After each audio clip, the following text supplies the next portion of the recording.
이번 시간에는 탐색 공간의 배제, 두 번째 경험적 배제에 대해 살펴보도록 하겠습니다. 학습 목표는 다음과 같습니다. 첫째, 전체 탐색에 따른 탐색 공간의 크기를 줄이는 경험적 배제 방법을 이해하고 이를 문제에 적용하여 해결할 수 있다.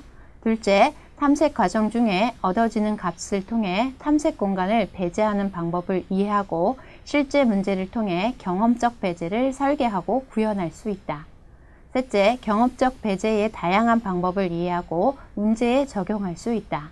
넷째, 전체 탐색과 경험적 배제 설계의 차이점과 이에 따른 계산량의 차이를 비교 분석할 수 있다. 네 가지 목표를 가지고 시작하겠습니다. 첫째, 탐색 공간의 배제 부분 중에 경험적 배제에 대한 소개를 하도록 하겠습니다.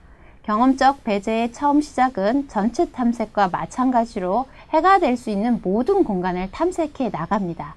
이건 전체 탐색의 방법과 차이가 없습니다. 그러나 차이점은 특정 조건을 두고, 여기서 말하는 특정 조건이라 함은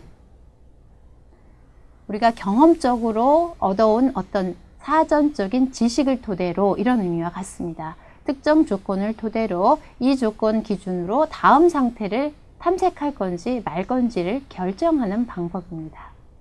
특정 조건이라는 말을 좀 더 상세히 살펴보면 더 이상 탐색하더라도 해를 구할 수 없다라는 것을 판단할 수 있는 조건을 의미합니다. 그래서 조건의 설정은 우리가 처음부터 할 수는 없는 거고요. 그러니까 프로그램을 구현하는 처음부터는 정할 수 없고 탐색을 진행하는 중간중간에 조건을 설정하는 방법을 의미합니다. 그 다음 탐색한 영역이 넓어질수록 상황에 따른 조건을 갱신하는 방법입니다. 자, 이 말을 그림으로 살펴보도록 하겠습니다. 경험적 배제는 일반적으로 불려지기를 가지치기, branch and bound라는 말을 사용하기도 하고요. 혹은 여기 나와 있는 것처럼 cutting이라는 말을 사용하기도 합니다. 그래서 일반적으로 백트래킹을 하는데 어떤 조건에 의해서 커팅하는 작업이다 라고 말하기도 합니다.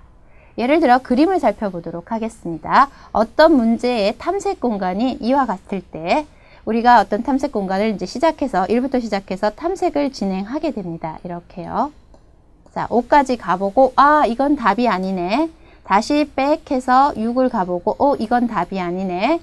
다시 백해서 3에서 7을 가보고 8을 가본 다음에 답이 아니네. 다시 돌아오기. 이런 과정을 반복적으로 실행하게 되는데요. 이런 반복적 실행 중에 일부를 커팅해내는 방법입니다.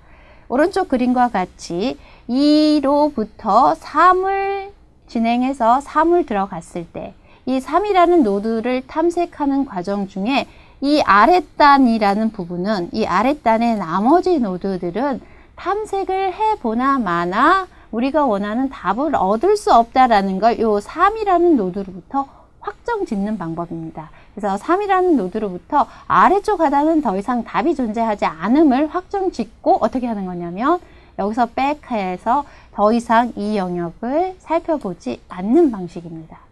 그렇다면 왼쪽에서 살펴봤던 이 방식에 비해서 굉장히 많은 횟수의 탐색 공간을 우리가 줄일 수 있다는 걸 보실 수 있습니다.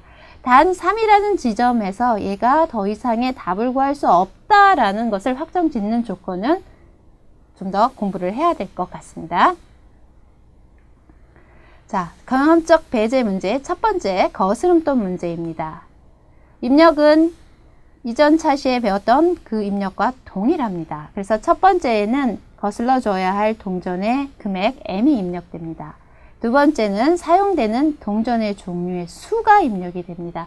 동전의 종류의 수가 5이면 5를, 4가지면 4를 입력받게 되고요. 마지막 줄에는 동전의 액수가 오름차순으로 전개되어집니다. 예를 들어서 5개의 동전이 존재한다라면 이 5개의 동전의 액수, 10원짜리, 20원짜리, 30원짜리, 40원짜리, 50원짜리 이런 식으로 동전의 금액이 오름차순으로 전개된다는 얘기입니다. 이렇게 했을 때 출력은 최소 동전의 수를 출력하는 것입니다. 예시 동일합니다. 730원을 거슬러 주기 위해서 필요한 최소 동전의 수는 6이다 라는 출력입니다. 자, 먼저 첫 번째 방법은 배제 조건만 적용하는 방법. 지금까지 전체 탐색에서 봤던 종료 조건만 사용하는 방법입니다. 그래서 현재까지 사용한 동전의 수가 지금까지 구해둔 최소 동전의 수보다 만약에 크다면 더 이상 구해볼 필요가 없다라는 얘기죠. 예를 들어서 동전의 개수를 우리가 탐색하다 보니까 여기까지 왔어요. 여기까지 왔는데 여기까지 필요한 동전의 개수가 지금 4개라는 걸 알고 있어요. 근데 지금 최소라는 값은 3이라는 값을 알고 있다라면 4개 동전을 사용했는데 이 밑으로 더 탐색을 해본다라는 것은 동전의 개수가 뭐 한다는 거예요? 증가한다는 얘기예요. 그렇기 때문에 여기를 기준으로 봤을 때 이 아래 동네는 어떻게 해요? 동전이 더 많아질 거라는 걸 확정 지을 수 있게 되는 거죠. 그러니까 어떻게 해요? 여기서 더 이상 이 부분은 탐색하지 않고 여기에서 작업을 종료하겠다라는 의미가 됩니다. 그래서 여기 보시면 이 종료 조건이 배제 조건이 하나 들어가게 되는 거죠. 현재까지의 동전의 수가 지금 구해놓은 동전의 수보다 크다면 더 이상 탐색하지 말고 뭐 해라? 탐색을 종료해라. 리턴입니다. 또 어떤 종료 조건이 있을 수 있냐면 예를 들어서 탐색을 했는데 동전에 관계없이 지금까지 만들어 놓은 동전으로 지불할 수 있는 MOM이라는 값이 우리가 지불해야 할 금액 M보다 커버린다면 우린 또다시 탐색을 할 필요가 없다라는 결과를 얻을 수가 있습니다. 그러므로 if 이 값이 M보다 크다라면 더 이상 탐색하지 말고 리턴해라. 이런 문장이 되겠습니다. 나머지 이 문장은 뭐예요? 이제 내가 원하는 금액을 거슬러 줄 수 있는 돈이 만들어졌다라면 그 동전은 어떻게 해요? 지금 구해놓은 것보다 작다면 어떻게 해요? 최소값을 바꿔야 되겠죠? 지금까지는 3개가 최소인 줄 알고 있었는데 지금 구해본 동전은 2개다. 그러면 어떻게 해요? 이 민값이 뭘로 바뀌어야 돼요? 2로 바뀌어야 되겠죠? 그래서 이렇게 바꾸는 작업이 되겠습니다. 나머지 부분은 이제 뭐예요? 어떻게 하는 거예요? 동전이니까. 우리 상태도 지난 시간에 그려봤는데요. 0원에서 시작해서 어떻게 해요? 10원짜리 동전을 쓴 경우, 20원짜리 동전을 쓴 경우, 30원짜리 동전을 쓴 경우, 다시 10원짜리 동전을 쓴 경우, 20원짜리 동전을 쓴 경우 이렇게 우리가 탐색을 진행했었잖아요. 그 탐색을 진행하는 재기적인 반복의 과정을 보여주고 있습니다. 두 번째 방법은 배제 조건의 단순 탐흑법이라는 걸 추가하는 방법입니다. 지금 현재까지 지불할 수 있는 가장 큰 동전으로 가능한 만큼 지불한다. 만약 돈이 남아있지 않으면 다시 1단계로 간다. 지금까지 지불한 동전의 개수를 처음의 해로 설정한다. 이 말은 간단하게 말하면 가능한 동전의 최소수를 미리 결정 짓는다라는 얘기입니다. 예를 들어서 20원짜리, 30원짜리, 40원짜리 동전을 가지고 500원을 거슬러 주어야 한다라면 이 500원을 거슬러 주기 위해서 필요한 동전의 개수를 어떻게 해요? 아주 그리디하게 수학적 기납에 의한 그리디한 방법으로 결정을 하는 거예요. 지금 예시가 좀 좋지 않은데 이게 30원으로 하지 말고요. 12원, 20원, 40원짜리 동전이라고 했을 때 어떻게 하는 거예요? 일반적으로 우리가 500원을 거슬러 주려면 어떻게 해요? 가장 큰 동전으로 최대한 거슬러 주고 그 다음 큰 동전으로 최대한 거슬러 주고 그 다음 동전으로 최대한 거슬러 주는 방법이 가장 일반적인 방법입니다. 그래서 요 말은 이 500원이라는 돈을 거슬러 주기 위해서 필요한 동전의 개수를 만들어 보는 겁니다. 일반적인 그리디적 방법에 의해서. 그래서 그 값을 결정해 놓고요. 그 결정한 값을 우리가 뭘로요? 이렇게 처음 시작하는 최소값으로 결정하는 방법입니다. 이렇게 방법을 사용하게 되면 뭐예요? 우리가 중간에 얻어지는 최소값을 얻어질 때까지 우리가 종료할 수 없었던 부분을 이렇게 함으로써 미리 선점해서 원하는 부분까지 커팅을 할 수 있게 되는 방법입니다. 이렇게 경험적 배제를 통해서 거스름돈 문제를 해결했을 때 볼 수 있는 두 가지 분석 방법을 보여드리도록 하겠습니다. 첫 번째 방법은 탐색 배제 1, 다시 말해서 어떤 조건이었어요? 배제 조건 하나만 사용한 경우고요. 그 다음 방법 두 번째에는 배제 조건의 또 하나의 조건, 어떤 조건이요? 그리디한 조건이 하나 더 들어가는 거죠. 미리 가능한 값이 되어질 수 있는 동전의 수를 결정하고 들어가는 방식입니다. 이 두 가지가 되어졌을 때 입력 데이터의 값에 따라서 실제 탐색 공간과 탐색되어져서 들어가야 할 배제 공간의 크기를 살펴보는 겁니다. 자, 우선 데이터 1이 180원인 경우 동전의 종류가 4개예요. 그랬을 때 전체 탐색으로 하면 409번의 탐색이 필요하다라는 것이고요. 정점을 409번이나 탐색해야 된다는 얘기고요. 근데 탐색 배제 1번을 사용한 경우에는 212개의 정점만 살펴보면 우리가 답을 얻을 수 있다는 얘기입니다. 탐색 배제 2를 활용하게 되면 111개의 노드만 살펴보면 우리가 답을 얻을 수 있다는 얘기입니다. 자, 이건 데이터의 수가 작았을 때예요. n이 180인 경우고요. 두 번째는 380으로 좀 늘었습니다. 늘었을 때에 접근해서 탐색해야 할 정점의 수를 한번 보십시오. 줄어드는 정도요. 굉장히 커지고 있다는 거. 조금 더 큰 570원의 경우에는 이거 보세요. 굉장히 큰 숫자가 이 정도의 숫자로 확실하게 줄어드는 것을 여러분이 보실 수 있습니다. 자, 일반적인 배제 조건 하나만 쓰는 경우냐, 그리디한 조건이 하나 더 추가되느냐에 따라서 탐색해야 할 노드의 수가 지수적으로 축소되어지고 있는 걸 보실 수 있습니다. 자, 두 번째 분석 결과는 입력 데이터에 따라 배제된 공간의 크기입니다. 자, 이 배제된 공간의 크기는 앞서 설명한 탐색해야 할 노드 수에 대한 부분하고 동일한 결과입니다. 그래서 180이었을 때 데이터 탐색인 탐색 배제 1을 사용하는 경우에는 배제가 거의 50%가 살짝 안 되죠. 그리고 두 번째 데이터인 경우에는 거의 90% 정도, 95% 정도. 그 다음 데이터가 570까지 됐을 때는 거의 99% 정도를 배제하고 일부만 가지고 답을 얻어냈다라는 얘기가 되겠습니다.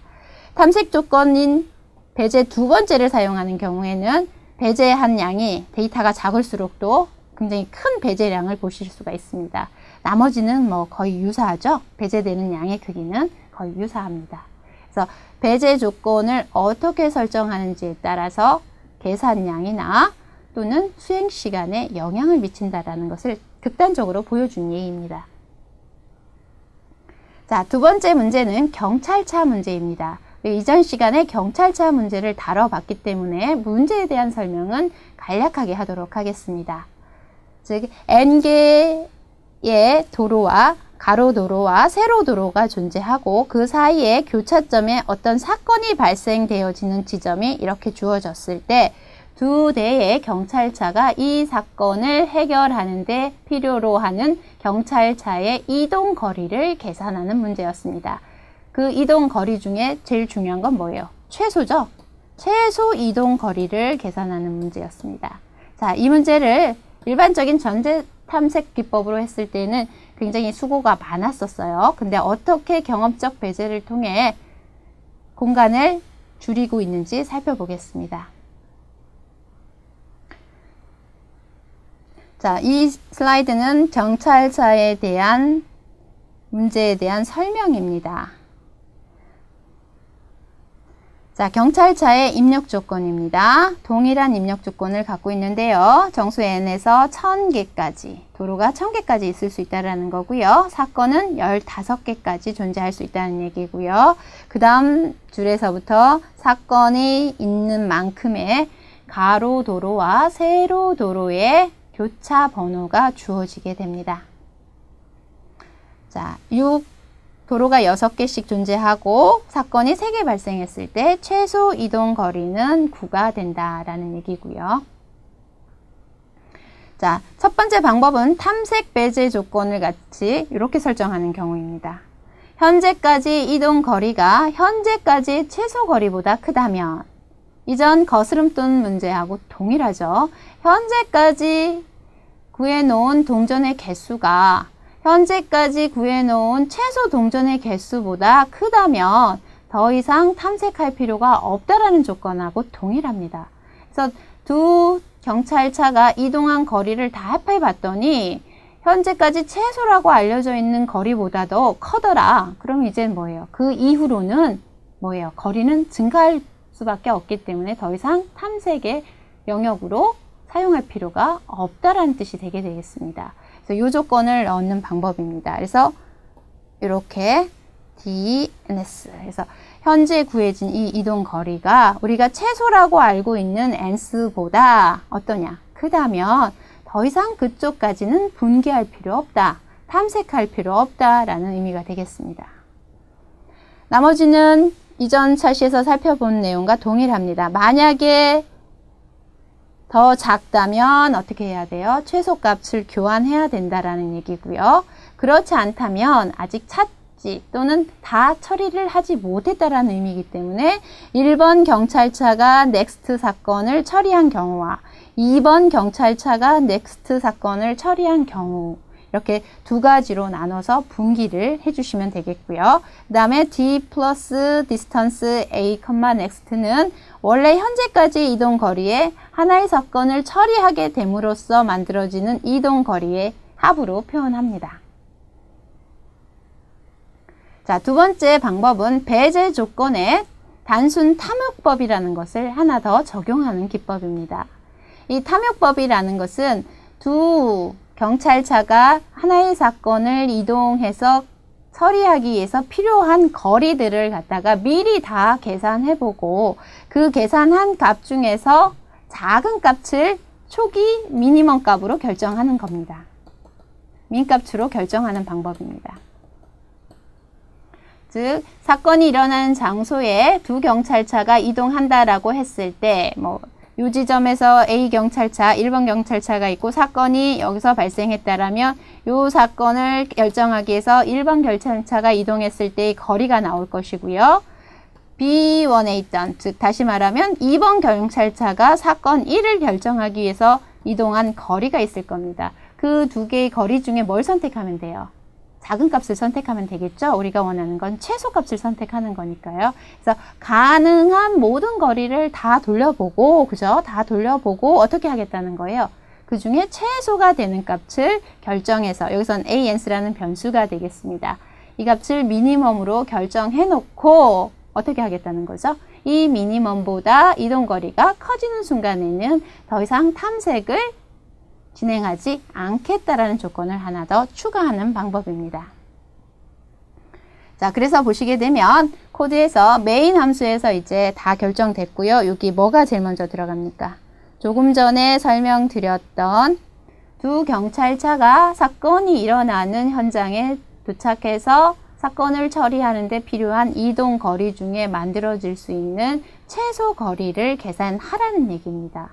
이렇게 계산을 하고 나면 이제 뭐가 되는 거예요? 자, 다음 슬라이드, 자, 잠깐만요. 자, 여기서 보죠. 이렇게 됐을 때, 요 부분에 이제 어떻게 들어가는 거예요? 여기는 그냥 배제 조건만 있었던 건데, 여기서 어떻게 들어가는 거예요? if ans가, 그죠? 이거보다 뭐가 크면요? 현재 뒤로 온 이 거리보다 크면, return 하겠다는 얘기죠. 그리고 여기를 이렇게 바꿔주면 되는 거죠. 이런 식으로. 그렇게 함으로써 어떻게 해요? 배제 조건을 하나 더 추가함으로써 탐색 공간을 줄이는 방법입니다. 그래서 이걸 이용해서 원하는 기본 최소값을 결정하고 그 다음에 뭐 하는 거예요? 그 문제를 해결하는 함수를 호출함으로써 수행 속도를 줄이는 방법입니다. 자, 이 경찰차 문제도 같은 방법으로 살펴보도록 하겠습니다. 일반적인 탐색 배제 1번 방법과 그리디한 제한 조건 하나를 더 추가했을 때의 두 가지를 측정한 결과입니다. 예를 들어서 11개의 11개의 도로로 구성된 경우이고요. 똑같이 그 다음에 4개의 사건이 일어난 경우, 6개의 사건이 일어난 경우, 11개의 사건이 일어난 경우입니다. 이 3개의 예에 대해서 탐색한 정점의 수와 배제된 공간의 비율을 살펴보도록 하겠습니다. 자, 전체 탐색을 했을 경우에는 정점의 수를 31개나 검색해 봐야만 답을 할 수 있다는 거고요. 두 번째는 탐색 배제 1, 배제 조건 하나만 제시했을 때, 2개를 제시했을 때, 그 다음 여기는 데이터가 127로 데이터 2를 적용했을 때 127, 얘는 28, 28. 더 커지면 커질수록 요거의 줄어드는 양은 점점 증가하게 될 겁니다. 여기에는 좀 예외 케이스죠. 이 처음에는 돌아가는 양이 많아서 그래요. 데이터 수는 작은데 반복되어지는 수가 많아서 이 케이스는 조금 더 크게 보여지는데요. 이게 점점점 데이터가 커지면 커질수록 요거의 감소 속도는 더 빨라질 겁니다. 다음 배제된 공간에 대한 비율입니다. 탐색 방법 배제 1을 사용했을 경우 배제는 60% 정도, 2의 경우에는 48% 정도. 요거와 같은 이유입니다. 요거와 같은 이유 때문에 처음엔 이렇습니다. 데이터 2를 적용했을 때는 거의 동일한 퍼센트로 배제가 되었고요. 세 번째도 동일한 퍼센트로 거의 배제가 됐습니다. 그렇지만 여기 조금 늘어난 거 보이시죠? 배제된 공간이 조금 더 늘어납니다. 즉 데이터가 더 커진다면 이 배제의 비율은 조금 더 증가하게 될 겁니다. 자, 이번 차시 문제를 살펴보았고요. 이 문제로부터 다음 두 가지를 중요하게 생각해 주시기 바랍니다. 첫 번째는 특정 조건이라는 말의 이해입니다. 특정 조건이라는 건 더 이상 탐색해도 해를 구할 수 없다라는 판단 준거를 결정하는 부분입니다. 더 이상 탐색해도 해를 구할 수 없다라는 판단. 이 판단을 어디에서 할 거냐, 미리 선정해 놓고 할 거냐라는 게 그리디적 배제고요. 그 다음에 중간중간 어떤 작업이 또는 수행 중간에 그 값을 변경함으로써 배제하는 방법도 있다라는 방법입니다. 조건의 설정에 있어서는 앞서 설명한 대로 시작 시간에 하거나 또는 중간에 조건을 설정하거나 상황에 따라서 조건을 갱신하는 방법을 사용하게 됩니다. 두 번째는 경험적 배제의 방법의 탐욕적 방법, 즉 아까 말씀드렸던 최소의 값을 미리 결정해 놓고 그 최소를 기준으로 탐색의 여부를 결정하는 방식입니다. 그래서 이런 방법을 더 추가적으로 제공해왔을 때 탐색 공간의 배제가 좀 더 커질 수 있다라는 부분입니다. 그래서 어떤 걸 어떻게 쓰느냐는 여러분이 어떤 방법으로 사용하는 것이 익숙하냐에 따라서 달라질 수 있지만 가능하면 일반적인 배제 조건 외에 그리디적인 배제 조건을 추가해보는 연습을 해보도록 하시기 바랍니다. 이상으로 이번 수업을 마치도록 하겠습니다.